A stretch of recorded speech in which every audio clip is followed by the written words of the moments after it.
Today we explore an exciting theme. How to live more consciously after a life-altering event. Berny Bluman's story. In one place, the power of your voice with Mike Murphy. Hey everybody, welcome to the weekly podcast, The Power of Your Voice. And I'm your host, Mike Murphy. And our intention each week is to bring you inspirational type stories that are going to motivate you and inspire you to become the best version of yourself. And I'm super excited about today's guest, Berny Bluman, that had an unfortunate accident a little over 20 years ago that put him in a wheelchair. And now he's an advocate for not only people that had disabilities, but for people that have unseen disabilities, perhaps depression or mental anxiety or things. These are the people that he loves to work with, and he's a true inspirational kind of guy, and I'm so excited that he's here today. So welcome to the show. Thank you, Mike. I'm very happy to be here. And it's interesting, I'm preparing today and then all weekend. We're doing a webinar next week on Tuesday about mindset, right? And so I'm super excited to get into your mindset, which is super powerful, super inspiring to me. So if you would, take us back. First of all, where did you grow up? Where were you born? I born here in Medellin. Okay. And I live almost all my life here. And I went to other countries for a while, but most of my life I've been here in Medellin, in Colombia. Any time in America? Just for vacation. Yeah, because your English is very good. Oh, thank you. So let's go back. So up until the accident, what was your life like? What were you doing? Well, I had a real normal life. I was just a guy with, I had my job. I was 31 at the moment of the accident. And I was working in my family's factory. And I just dedicated my life to the job, to party, to just live, and a lot of sports. And I didn't know anything about disability. We in Colombia, we didn't have, but that time, right now it's also difficult. But that time we didn't know anything about disabilities. We didn't have the opportunity to share with people with disabilities. So I didn't know anything about disability. I wasn't prepared to an accident or to live with a disability in that time. So you have this unfortunate accident and you find yourself paralyzed from the waist down. What was your immediate reaction emotionally, mentally? What was that like? Okay, first of all, right now, I don't think it was unfortunate. Okay. I really appreciate the opportunity to live with my disability. I live very well with that. And so I don't think it was something bad for me. And on the opposite, it was very good for my life. But of course, it was a shock. But the time that I had the accident, I just, I thought, well, that all, of course, something very bad happened. I start to not feeling my legs, and I didn't know anything about spinal cord injury, but I knew that something very bad was happening. So I just thought, I remember that I thought, okay, this is very bad, but this is not going to change my life on a bad way. I think I can live with it. I think I can deal with it. And I just started to think, okay, what is this, and what I'm going to do with it. Wow. So I think that was my first thought. Of course, after that, when I realized that I had that spinal cord injury, I started to learn what was it, what were my limits, and what actually I really could do. Yeah. So I focus on that. Well, I'll tell you, when you corrected me for calling it an unfortunate accident, it really inspires me, you know. I was having problems with my PowerPoint on my laptop. I was wondering, you know, I want to throw it off the balcony. So it's quite a testimony to the power of a positive mindset. So you have this accident. I'm assuming you had to change jobs or find a new way to support yourself? What was that like? By the time, no. I was for a few months on home.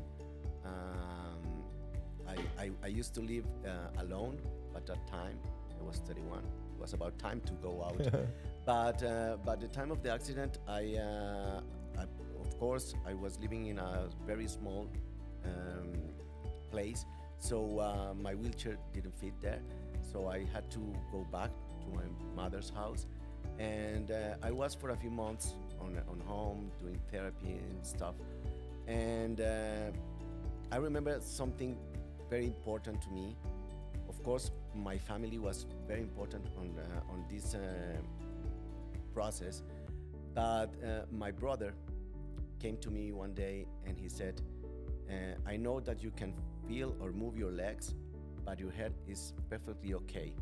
And I need you in the office. You live the office in a mess, and I need you there. So I don't know what you need to go back to the office. And my office was okay. They didn't need me, but that really helped me to understand that my legs changed, but not my mind, my life, my possibilities. And actually, I came back. I went back to the office and start to work. I changed something. Yes, I was on sales, and by that time I didn't know how to travel with a wheelchair. It was very difficult by the time, and so I changed my role, but I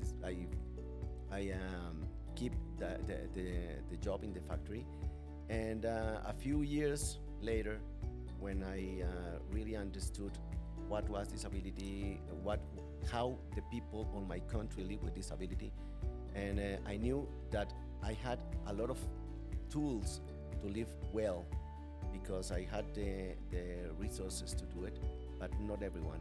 Yeah. So I decided to change my job and start to work with inclusion and disability and all that I can do to change that on my country. Yeah, fantastic. So your brother actually gave you a pretty nice gift there. You know? Yes.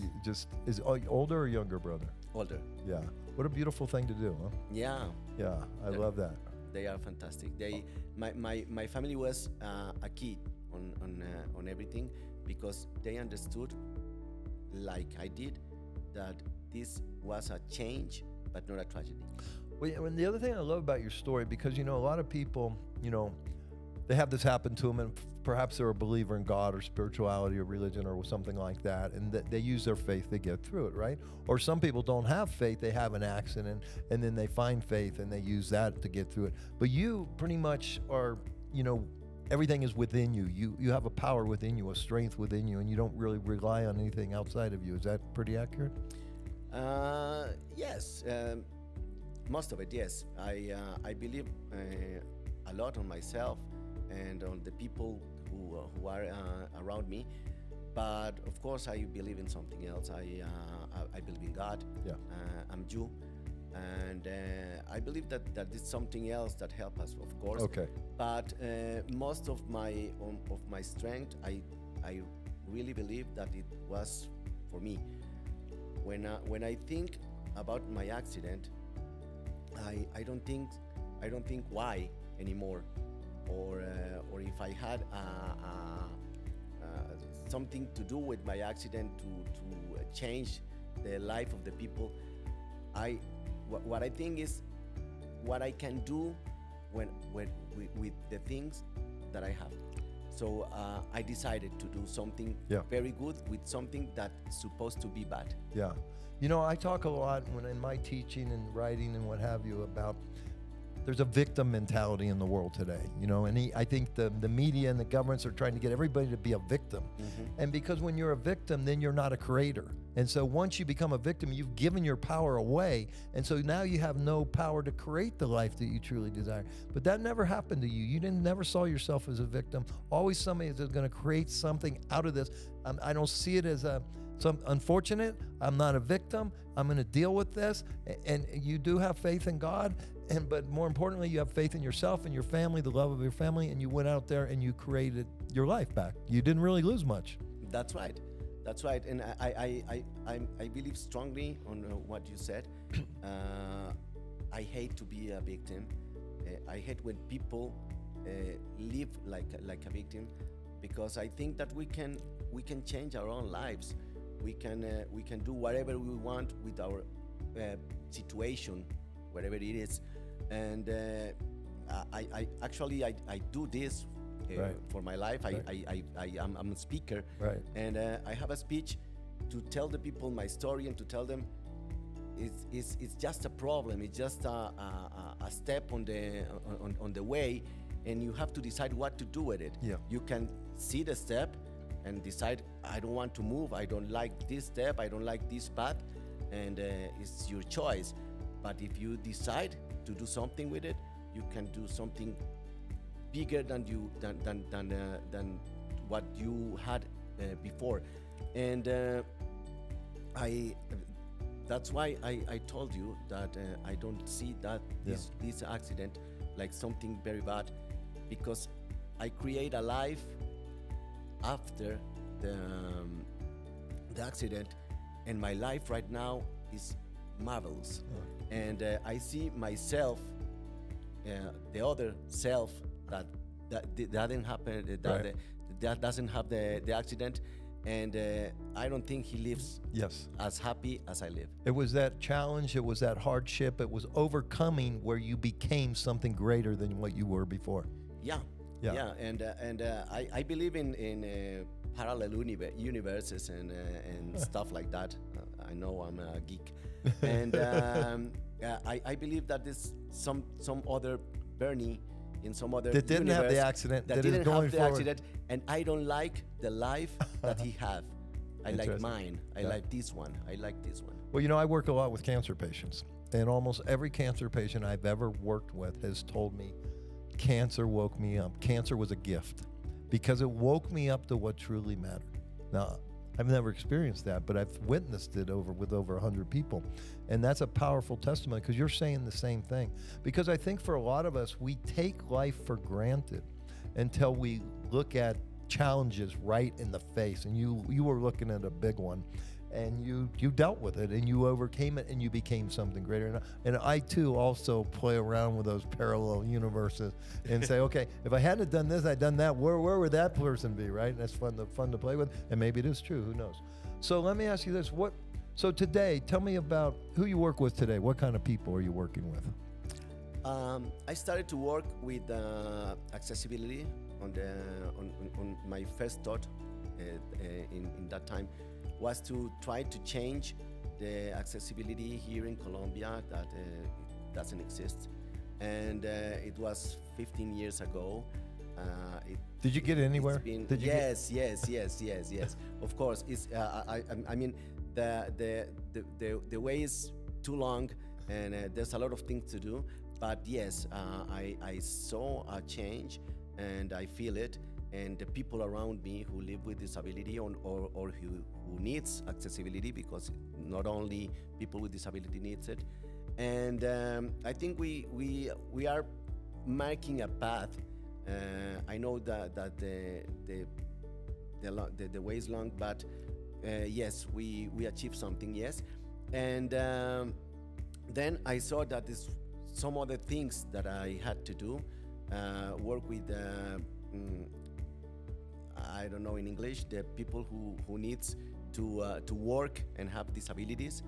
And it's very hard here, because people who doesn't have disabilities doesn't believe on the capability that we have. So I started as far as hiring them, you mean? Hiring people with disabilities? Yes. There's one thing, there's getting around town, which is a bigger issue.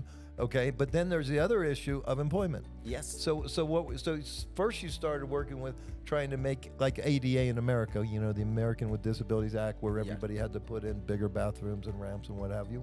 And I'll talk about that in a second. And then secondly, but then you started working with, people that can't get hired because they have disabilities.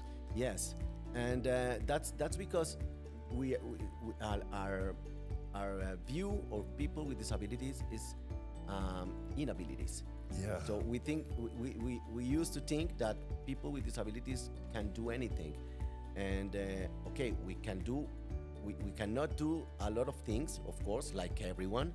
I mean, I'm not a doctor. I can do surgery, for example. So of course we have our limitations, but we have a lot of things that we can do very, very, very, very good, sometimes better, and people without disabilities have to understand it. So this is my line of work with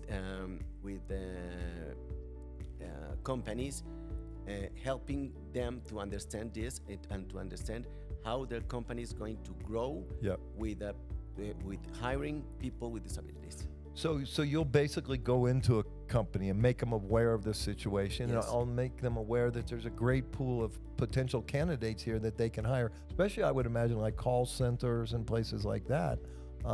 You tell me. No, everything. Everything. I mean, we used to think that. Yeah. That okay, you have disability, you use a wheelchair, you can work in a call center. No, you can work in everything. Right. I mean, what you can do when people with disabilities like a wheelchair call me and said, you know about a job with that the people with disabilities can do, and I said, what you can do?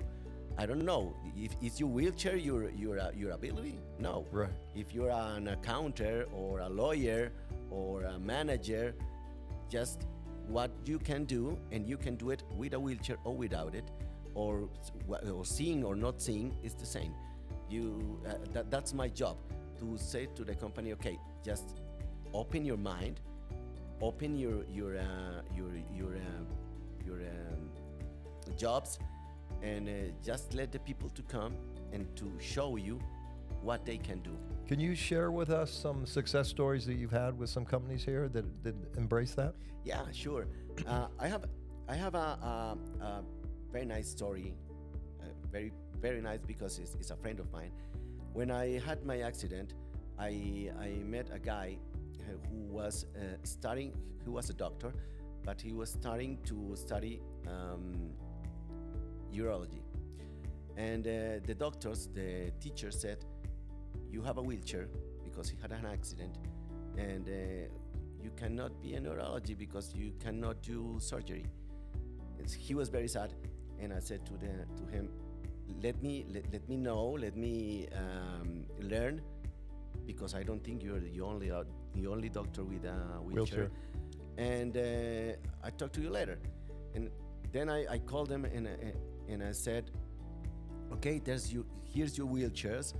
All of them stand, and you can do surgery in your wheelchair. So just go to the teachers and say that you're going to be the best urology in Colombia. Wow. And he is. Wow. He is the best. Wow. The best. He goes everywhere doing speech. He's the best. How does that make you feel? Fantastic, and because I know that we can do a lot of things, and I know that we have to go through a lot of mind issues that people have, and that's exactly my goal. Yeah. I want to change that on people, and I want people to understand that we have a difference, but the difference is not a problem. It's just a difference. So you started working that. I'm telling you my little ADA story from America. I'm kind of ashamed of it, but then I came full circle. So when they introduced the American with Disabilities Act, all the business owners, we had to spend a lot of money to widen our bathrooms, put ramps in, and in my particular case, the building that I was running my business out of was like over 100 years old. And so we got grandfathered in not having to do that, right? Because it was almost impossible to do, because you start opening walls of a 100-year building, no telling what you're going to find. You could go on forever, right? So I kind of, I knew I had to do something. And then what happened to me was my, at the time, 38-year-old wife at the time, her cancer had spread to where she was in a wheelchair now. And so now I was wheeling her around. And so I really got to understand what it's like for people with disabilities to just get around town. And when I walk around Medellin, I mean, you know, the lawyers have a field day with this in America, okay? Any business that has one thing out of whack, they can't wait to sue us, right? But when I walk around Medellin, you know, we have all these beautiful trees and it's so green, but it just ruins the sidewalk. And I'm thinking, my goodness, if someone's in a wheelchair, it's just not right. It's so unfair. I do see some newer buildings being built with ramps and other things, larger restrooms or what have you. But how would you compare Medellin to like a city in America when it comes to ADA? I'm going to tell you a story. The first time that I went to America, I mean, 1 year, 2 years after the accident, my brother was living there, and we were going to a restaurant or something like that. And I said, let me call and see if they have a ramp and if they have maybe a bathroom. He looked at me and he said, what? Here you don't have to call anywhere. If you go and they don't have a ramp or a bathroom, you just say to close the place. It's just like that. Here we are miles away. People just don't think about that. We have a problem with the law. We have a lot of laws, yes, but people used to go around them, and it's very difficult to move if you have a disability here. Yeah. Medellin is maybe the better place to live with disability in Colombia, but we're miles away or somewhere else. So we still got a lot of work to do. Yes. Okay, so you started out, you're trying to fix that, and that you button your head with the government and says, the heck with that. Now let's work with guys with disabilities and employers and try to bring that together. Mm-hmm. What about working with individuals? Do you do that as well? Not as a job. Okay. I used to receive calls of people who had an accident or something, and of course I go and talk with them for hours, and with the family, and just to tell them that everything's going to be okay. And when you experience something like this, you need someone who live it to tell you that everything's going to be okay. I remember when I had my accident, a lot of people, my friends and people who came to me at home, and they said, don't worry, everything will be okay. And I said, yes, because you walk. Yeah. I need something who tell me that everything's going to be okay. So I do that. Did you ever find a person like that after your accident? It's funny because it was 2001 or 2002, and the internet was anything. So it was very difficult to see someone or to meet someone who has a disability. I met one or two, yes, they helped me a lot, but it was very difficult. So I was in Bogota, and I went to a internet cafe, and I was in the computer, and I saw a forum in the internet in English with of people with disabilities, with spinal cord injury actually, and I said, wow, this is fantastic. I'm going to ask something and see what happened. I asked something, and the next day in the internet, 20 years ago, right now, next day is right. The next day someone answered me, and I said, wow, this is fantastic. So I came to Medellin. I went to a friend, and I said, I want to do this in Spanish. And we did that. It was a website for 10, 12 years. Wow. And we were almost 10,000 people with spinal cord injury in Spanish sharing our experiences. Wow. Until Facebook and Twitter and everything, and so I have to close it. Yeah. Well, I would imagine there are groups on Facebook, though, where people can join and find support. Yeah. There's a lot.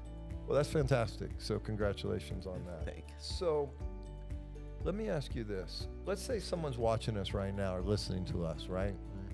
They got full use of their legs and their arms, but they're just stuck in a rut. They can't get out of this stinking thinking. This continuous loop of my life sucks. I'm not good enough. I can't make any money.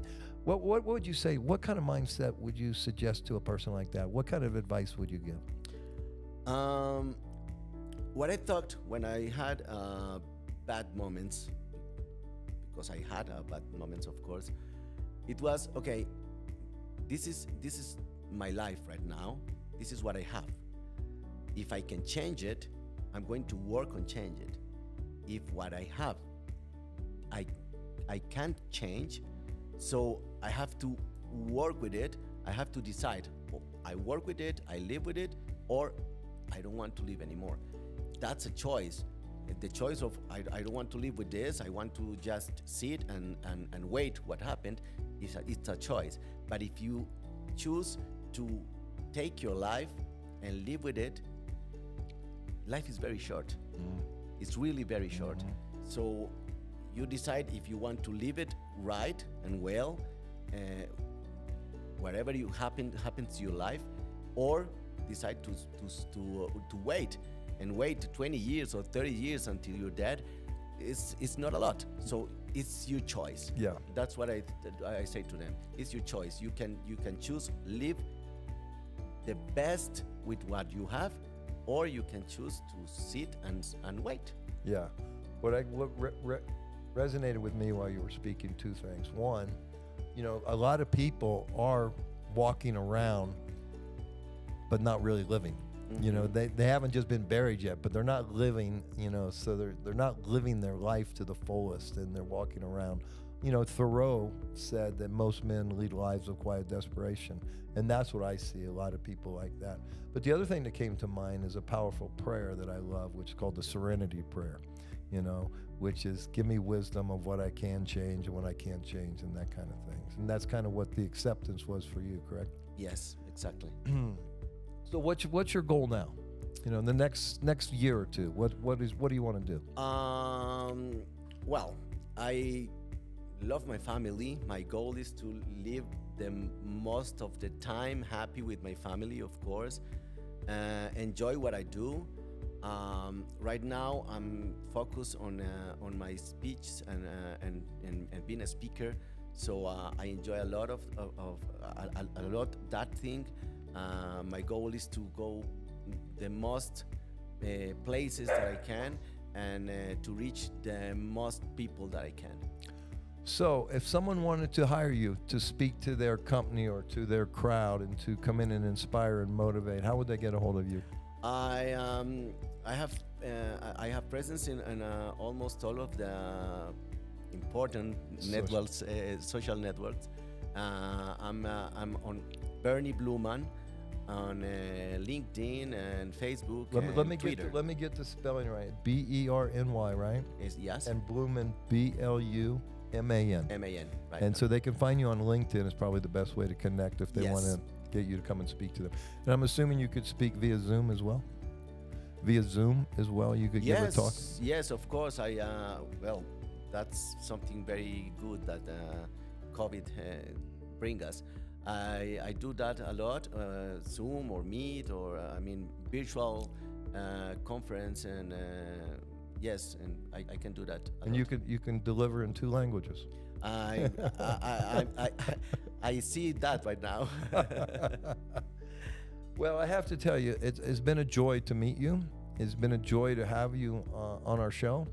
You've inspired me to not get upset over the little things. Don't sweat the little things, right? And be grateful for what we do have, which is mobility, health, and then more importantly, what can we do to help others to find, freedom? What can we do to make the place a little better for people to get around on a wheelchair? We can all contribute something to that cause. Of course. Right? Yes. So I just hope people will reach out to you, ask you to speak to their group, their club, or what have you. And it's been a pleasure to meet you, and I'm super grateful you were here today. I'm very happy to be here, Mike, and thank you really for the invitation. So guys, I hope you were inspired by Bernie's story, and that you're going to realize that you're not a victim, that you're a powerful creator. And then when you step out as a powerful creator, you take your power back, and you can overcome anything that appears to be a challenge that you can't overcome. You have the power within inside your heart to overcome anything. We'll be right back. Hey guys, we're ready for the Mountains of Hope segment of the show. I hope you enjoyed our time we spent with Bernie, what an inspiration he was to me. And, you know, I'm starting to think about Mountains of Hope now, whether we're wheelchair friendly or not, right? So I think for the most part we are. We might have to put a couple ramps up.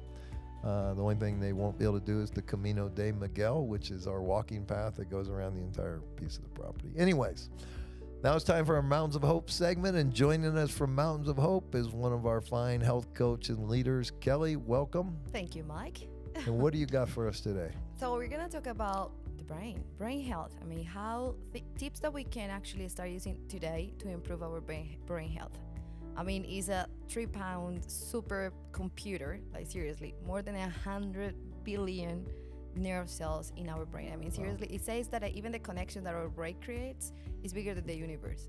So it's so much power there because our brain determines how we think, how we feel, how we act, how we relate with other people, how we relate with the opposite sex. I mean, who we are. Right. So. And here's the thing, when it's damaged, the people don't have a fair fighting chance. And there's a lot of people walking around with brain damage that aren't even aware of it. Exactly.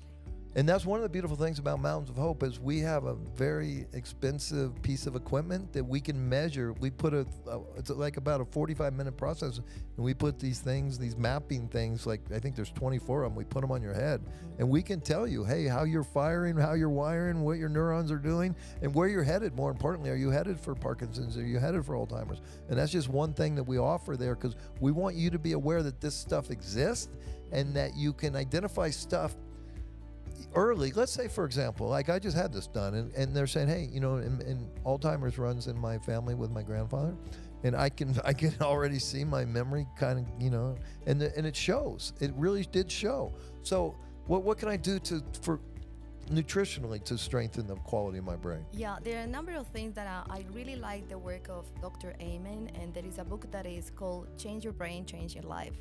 And it's many things that he mentioned, but one of the things, for example, is protect your brain.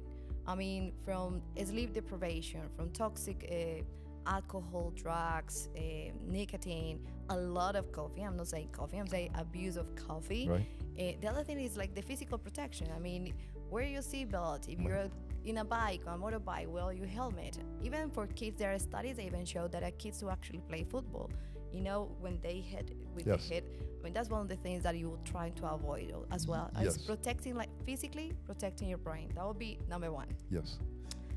What about things like hydration and fish oil? Very important. Because the brain wants fats, good fats, right? Yeah, absolutely. So it will be that in our nutrition, like the fatty, the omega-3s, the omega-6s, also our, like for example, the intake of the type of oils that we use. Olive oil, coconut oil, avoid all of those that are canola oil, sunflower oil. I mean, that is the variation. The other thing is with the protein. Our brain loves good lean protein. So that is one thing that we also can take care of it. Carbohydrates, for example, use the good ones. I mean, avoid all the processed food.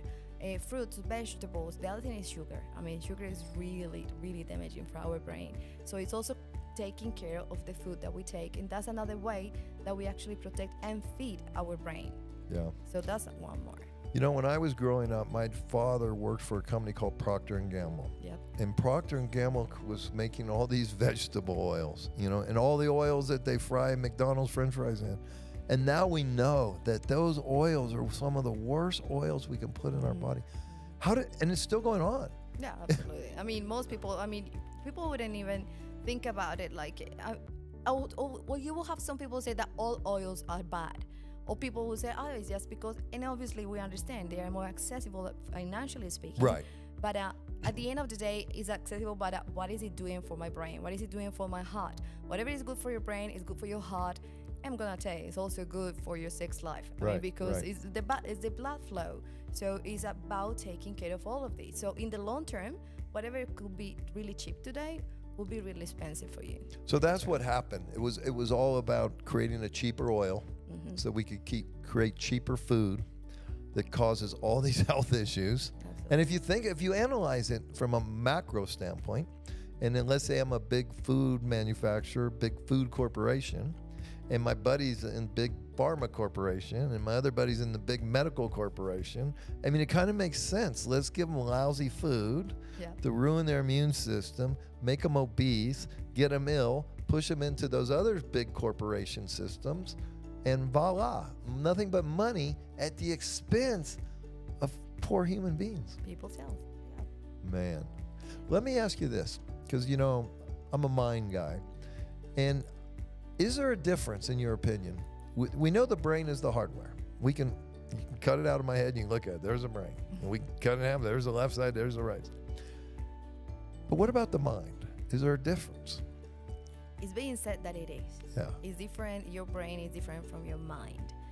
The idea of taking care of your brain, exercising your brain, and working out your brain, and all these things is obviously something that, that helps our health, but then our mind, our soul, that information that is in there, both will affect each other. Right.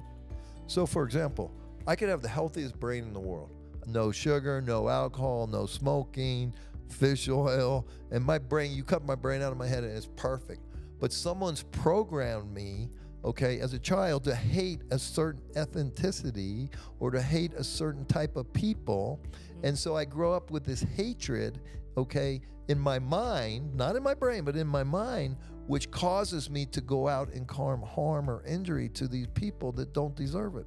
So there is a difference. Now, I could have an injured brain that also causes me to where I can't control my mind.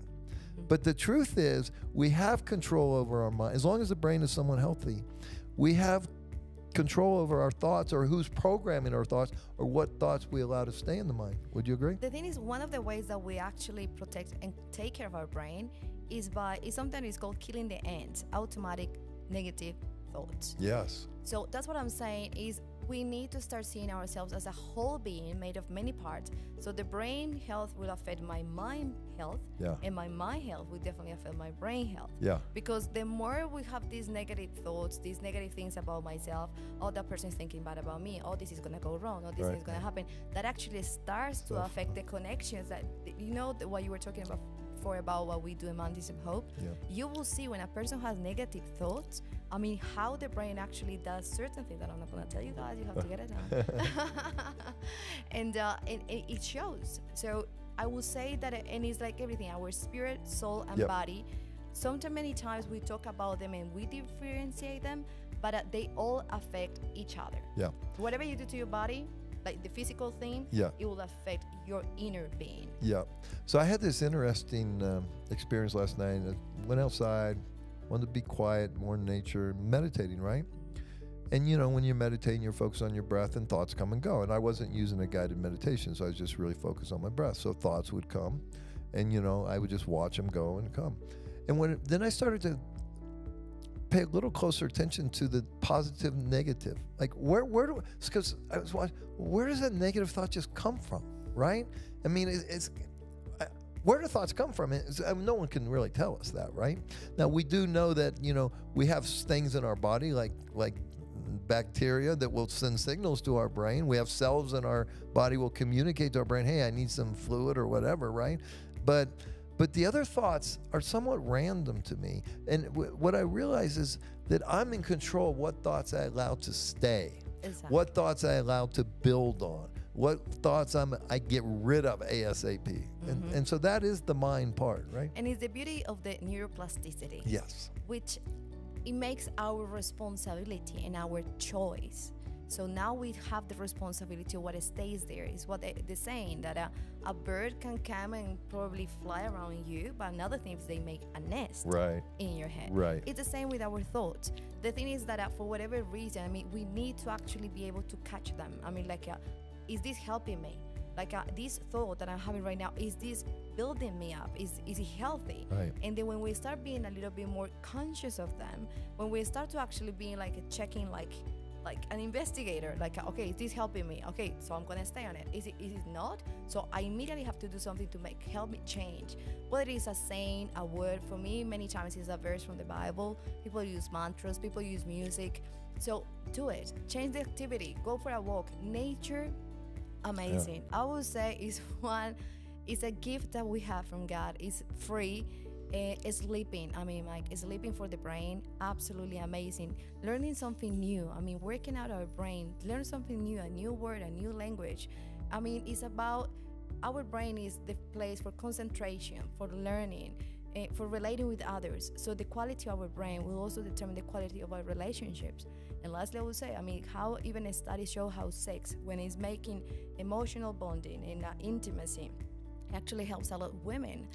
I mean, men and women, but for those women who think that it's just probably something for men, I mean, it really shows how actually increases your level of estrogen. I mean, the way they feel yourself. Oxytocin. Yes. So it's health for our body.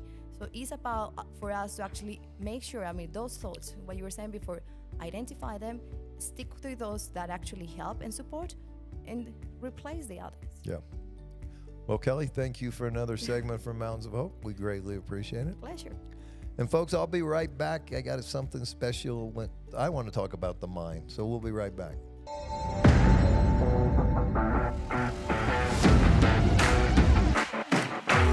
Hey, listen, I hope you liked the show today. I hope Bernie, what a sweet man, right? I enjoyed that conversation a great deal. I hope he inspired you that no matter what you're going through in your life, that you can overcome it and you can find victory on the other end of whatever challenge that you face. And of course, Kelly was always great from Mountains of Hope with her segment on brain health. And I got a little extra time here, so I'm going to take it. I'm going to close the show with, we just did a mastermind, or a master class, I should say, a couple weeks ago on the power of your mind, your mindset. And it was very, very well received. And so I want to give that to you as a gift. So if you want to receive the entire webinar, it was a little bit over an hour long. We'd be happy to email it to you. Just go to MikeMurphyUnfiltered.com. Give us your name, your email address, and in the comments section, just put Masterclass or Mindset Masterclass, and we'll send it to you, no charge, free of charge. And so I just want to cover some of the highlights because it was very well received. And so here we go. So first of all, what's more important than your mindset? Seriously. I mean, we just heard from Bernie here. And listen, I struggle with my mindset, okay? I think, to me, life is difficult. I'll never forget reading this book called The Road Less Traveled, 30 years ago, by M. Scott Peck. And the opening line is, life is difficult. And it is. And no matter what you're doing, life is still going to show you throw you curveballs. You know, children still get cancer. You know, people still get in car wrecks. People still die prematurely or get serious illnesses. People have financial challenges. Life is difficult. Life's going to throw you enough curveballs. So that's why we got to be in control of what? Our mindset. And the beautiful thing about mindset, it's one of the few things that we can control. You know, but we don't realize it, and we become lazy, and we quit controlling what goes into our mind. We can't really control the thoughts that come and go from our mind. We can control the thoughts that stay in our mind and the thoughts that we build upon. And that's what we got to understand. And we only understand that by being conscious and aware. Because, and let me tell you something, your mindset, what your belief systems are, determines everything in your life. Determines your health, determines your wealth, determines your relationships. It determines every one of the things. And if it's a mess, your life is going to be a mess. And one of the big issues that I see today in the world, and I think is really promoted by media and governments, and that's to make us all victims. You know, it's crazy how the media wants to make you a victim, and how governments want to make you a victim and make you dependent on them. Because when you're a victim, guess what? You have no power. You've given your power away. And we weren't born a victim. You, me, and everybody watching this show was born a powerful creator. And once you realize and say, hey, I no longer accept being a victim, no matter what the condition. Maybe you are a real victim. You know, maybe you were an innocent person and shot. Maybe you were an innocent person and raped. Maybe you were an innocent person and someone hit you, a drunk driver hit you. You're a real victim. But if you pick up that victim card and you play it long enough and you own it long enough, it becomes your way of life. And when you're a victim, you have no power. Now, the opposite is become a powerful creator. What does that mean? That means and it can be very hard and difficult, because let's say you're one of those real victims. Now I have to take responsibility that somehow, some way, I was responsible for that. Somehow I need to take responsibility for everything in my life. Whether it's justified or not, it doesn't matter, okay? Because there's a lot of real victims. But the real victims, like this gentleman, when I actually said to him, I said, you had this unfortunate. No, it wasn't unfortunate. It was just an accident, okay? I was the one trying to judge it, right? You know, and no, he goes, listen, I don't play that victim card. I'm a powerful creator, and I'm trying to create change here in Medellin with the way so that wheelchairs can go down the road and go into restrooms. I'm trying to create change in Medellin where employers realize that these people can be valuable employees and valuable assets to their company. That's becoming a powerful creator. That's taking a challenge and rising above it. So, you know, if you're walking around as a victim, step out of it. Step up, play big, realize who you really are, and inside of each and every one of us is the creator of all, which I call God. So we need to close these eyes. We need to go inside our heart, our soul, our essence, who we truly are, our soul, reconnect with that power, and create the life of your dreams. So anyways, that was one of the subjects that we started the Mindset Masterclass with. And my marketing team, you know, they made a lot of big promises to get people to attend this masterclass. And one was, big promise number one, they said, was we're going to show you how to reprogram your subconscious mind for success, which is a huge topic. I mean, we could spend the entire day talking about the power of your subconscious mind. And it's a big promise. And I delivered on it. You know, people walked away and said, hey, well, first of all, a lot of people don't even really realize that there's a conscious mind and a subconscious mind. And so that's step number one. So the subconscious mind is where we spend 95% of our life. We're not even aware of it. The conscious mind is right now. I'm speaking from my conscious mind. I'm conscious of everything going on, including everybody dropping things behind me here on the set. And so that's the conscious mind. But my subconscious mind actually saw that coming before it even made a noise. That's the power of the subconscious mind. So to give you an example, the subconscious mind is taking in over 1 million bits of information every second. Your subconscious mind, my subconscious mind, imagine, and some people say up to 10 million bits per second. You know, it's monitoring everything going in my body. I just had a test in Florida a couple days ago. Fascinating test. Where they take a laser camera. I have to put it under my tongue. So it's shaped, it's about this long, this thin, and I have to it's a laser camera, and I put it under my tongue. And then I'm looking at a screen. What they're looking at is my vascular system, not my arteries, which are large. You know, I've seen my arteries. I've seen my blood flowing through my arteries below, which is incredible, okay? If you want to question there's a creator, just look at, just study one cell. You're made up of 50 trillion cells. Study one and realize how magnificent this organism is that's called a human body that houses our soul that we can have a physical experience in. But I'm sitting here watching this vascular thing, stuff so small you couldn't see it with a naked eye, and all the activity. I'm assuming it was blood cells. I don't know what it was. You know, it could. I'm imagining a small blood cells going deep into the capillaries and the vascular system. Right? It was just fascinating to see. And so, but the subconscious mind is measuring all this, and it's measuring everything going on around side of me. It's a supercomputer, the subconscious mind. So how does it work? Well, the subconscious mind is here to give me what it thinks I truly want. Well, how does it know what I truly want? Well, it hears everything I think. It hears everything I think. Imagine that. It hears everything I say. It feels everything I feel. And so based on what I tell it, by my thoughts and my words and my actions, it figures out what it is that I want. So if I walk around all day long and go, hey, my life sucks, I never catch a break, nothing ever going right my way, guess what? That supercomputer, that subconscious mind, is going to go through this million or maybe up to 10 million bits of data every second and look for 40 bits of data to deliver to my conscious mind. Why 40? Because that's all the conscious mind can handle. Try it. Try doing more than 3 things at once. Try reading a book, watching TV, and talking to your wife. Tell me how that works out for you. The conscious mind can't multitask like the subconscious mind, so it doesn't have that superpower. So what do? We get lazy, and now we're not conscious. I doubt if we're conscious more than 2 or 3% of the time. Some people say up to 5. And so when we're not conscious, the subconscious is running the show. Give you an example.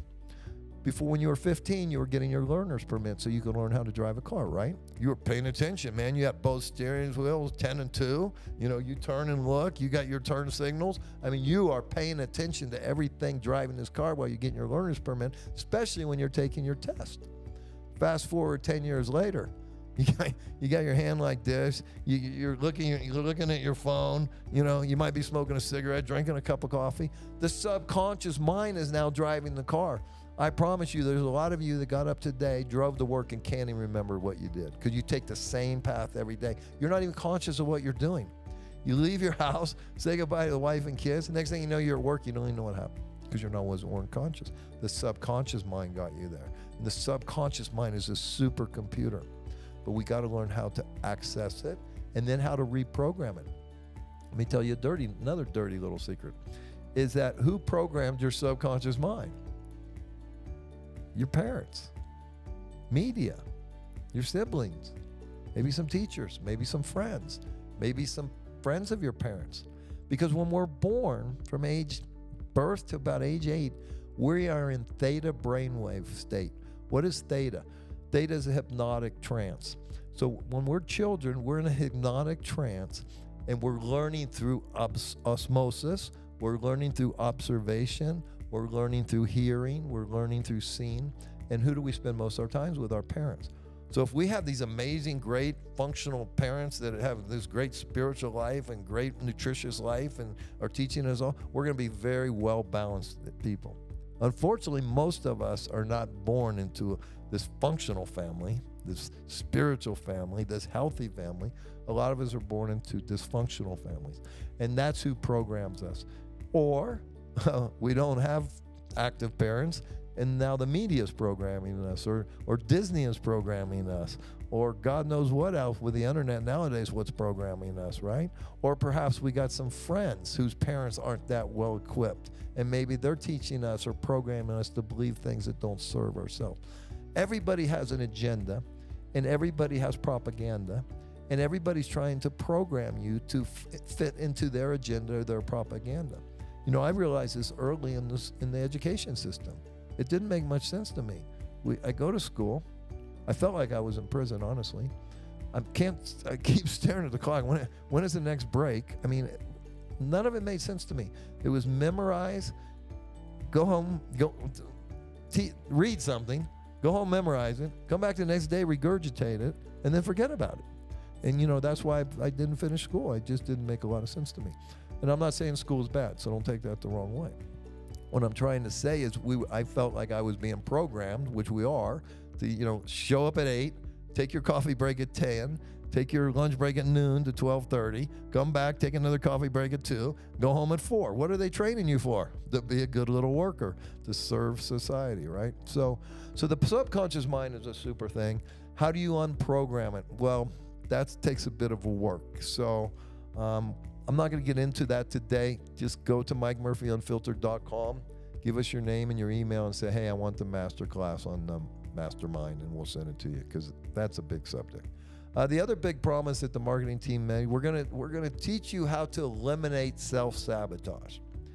Let me tell you, I am the master at self-sabotage. You know, I've written 4 books and I've published 3. And the title of the book I always wanted to write, and I still might write someday, is called 3 Steps Forward, 2 Steps Back.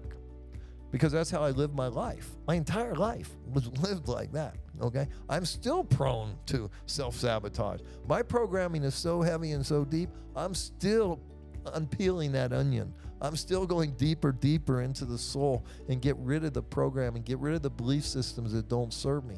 Some of them I actually enjoy, and I don't want to let go of them, right? So some of them, even though I'm aware of my shadow side, and sometimes I like to play in it, you know, and that's just the way it is. At least I'm doing it consciously. That's the difference. It's not controlling me. I'm aware of what I'm doing, and I can go to the edge and come back anytime I want. But so many of us self-sabotage because we were programmed that way. And what's worse than 3 steps forward and 2 steps back? That's 2 steps forward and 3 steps back. So at least in my life, I was going 3 steps forward, 2 steps. So I was netting 1 step going forward. So I was able to create an okay life. But the people that are only going 2 forward and 3 back. Some aren't even taking any steps forward. They're just on a straight path to nowhere. And so you guys, if that is you, I doubt if you're watching, if it is you. But if you are, or if you know someone like that, have them get this masterclass. I really believe it will help them, because we really go into how to avoid this self-sabotage and how to stop these setbacks. Like I said earlier, life is hard enough, okay? And when we add our own self-sabotage to it, most of my suffering has been self-induced in my entire life, okay? I've had some bad breaks, there's no doubt, okay? So we'll call those random bad breaks. And actually those I'm pretty good at overcoming and not letting me affect me. But when I sabotage myself and I do the stupid thing over and over again, and I keep sabotaging myself, that is painful. And those are painful lessons to learn. The other big promise that the marketing team made is we're going to unlock the life of your dreams. Okay, well, who doesn't want to unlock the life of your dreams? And I'm sure that's why most people came to the masterclass. And we really showed them how they can do that. And it's not that complicated. The truth of the matter is everything that I teach in this masterclass, everything I wrote about in the book, The Creation Frequency, everything that I teach in the online course, The Creation Frequency, it's all about how to use this process consciously, because you're already using it. Okay, that's the thing. Everybody is using this creation frequency process to a certain degree. I just do it with intentionality and take it one step further by using the power of your own voice, the power of sound, the power of theta brainwave frequencies, and the power of repetition to really reprogram that subconscious mind, to really tell your soul, your cells of your body, your mind, the world, what it is that you truly intend as an outcome. And once you have that knowledge and that power, then things start to happen. Miracles start to happen. Synchronicities start. The right people start to show up. The right ideas, the right funding, the right book, whatever it needs, whatever you need to fulfill the life of your dreams starts to show up. So they also promised some other things. So what they called secrets. So really the truth is they said, we're going to give you these 3 secrets, right? Let me tell you about secrets. There really are no secrets. You know, in the Bible, King Solomon is quoted as saying, there's nothing new under the sun. What did he mean by that? It's everything's already here. Okay, we just need to download it. And this is what I love about the practice of meditation. It's in my meditations that I'm able to connect to my source and ask questions and then download the answers. It's by creating powerful intentions of what I truly desire and telling my subconscious mind what to look for out there in those 10 million bits of information, what to find for me and to deliver to me. There's help out there. You don't need to do this by yourself. And the help comes in the form of a God, of a creator, of a co-creator. And more importantly, that power is within you already. You just need to learn how to access it, right? So one of the big secrets that they wanted to share everybody is there's one thing that we can pinpoint that keeps 99% of the people stuck in a rut. And what is it? It's balance. When I went to the mystery man in 1982's house, the first thing he taught me, he said, Mike, you have to create a life of balance. And if you do get the master class, we're going to send you some documents where you can take a little test. And you can say, okay, where is my life? Well, spiritually, it's pretty well balanced. But financially, it's way off here. And personal development's way out here. That's really good. But when it comes to my personal health, it's lousy. And then we connect all these dots. And if your life is in balance, you're going to have a circle. Everything, all these 8 items, your social life, your career life, your financial life, your personal development life, is going to be all pretty much in a circle. But what I find when I do this exercise with people, they're driving on wheels that can't drive. They're stuck. They're stuck because they're out of balance. It's either way too much work and not enough family, or it's either way too much partying and not enough working. We got to get this balance. That's number one.